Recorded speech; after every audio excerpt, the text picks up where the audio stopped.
According to the latest USDA Crop Progress Report, the Louisiana corn crop is pretty much planted.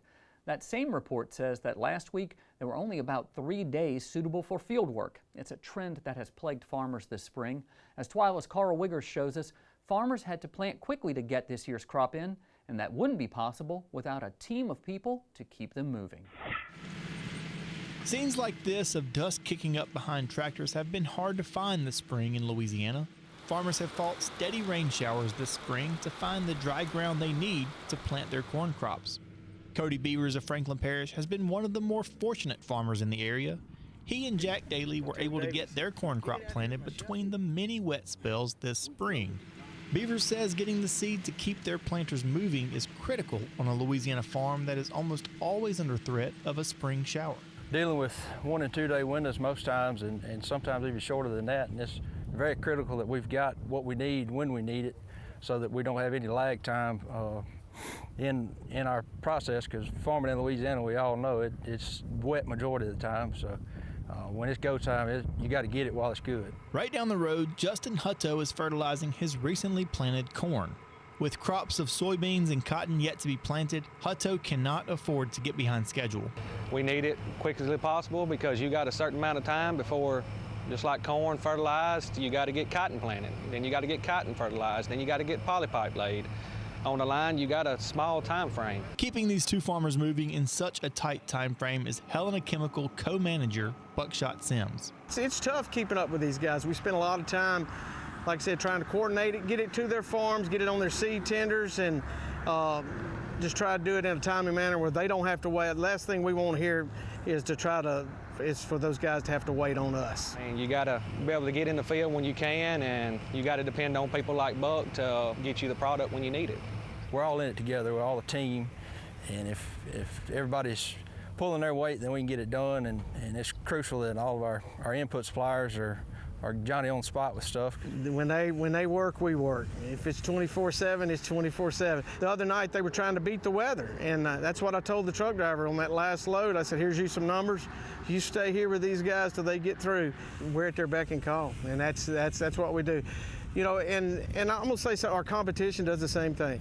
Sims says being Johnny on the spot for farmers like Wiggers, Hutto, and others takes a lot of planning, but that only goes so far when Louisiana weather enters the picture.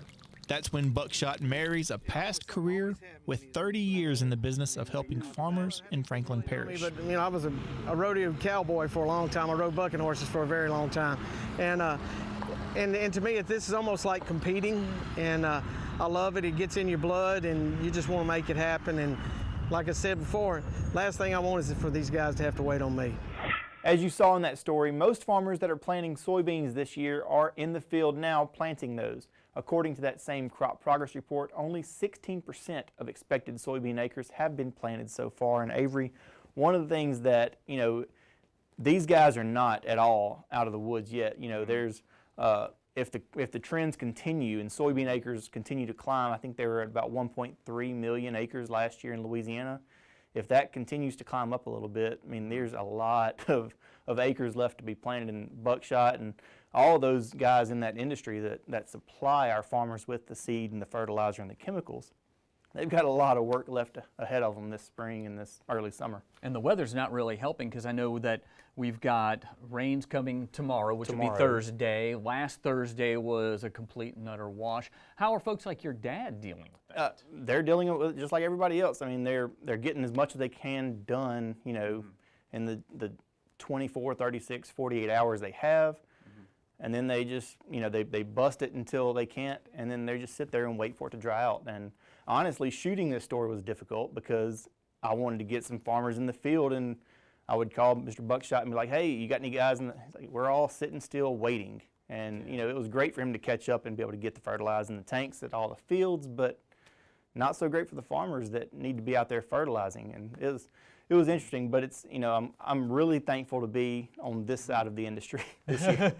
Well, I know, I hate to keep dragging your dad into it, but Scott Wiggers had posted a picture on his Facebook page where he was in the tractor driving down, and you could see the rows underwater. How bad is it over there on Backwater Farm? Well, that's something they deal with every year. In Backwater, I've told the story here on the show before, and it just, everybody along those waterways that, you know, feed into the Ouachita, the Red River, they back up, and think he said he's gotten about 10 inches of rain over the last few weeks, a couple weeks. Wow. So, I mean, it doesn't take long to start trickling its way into the fields, and it doesn't matter if it's, you know, only a few 100 yards or 100 yards or so of water. It blocks the whole field because you can't get out of the end of the field. So it really slows things down.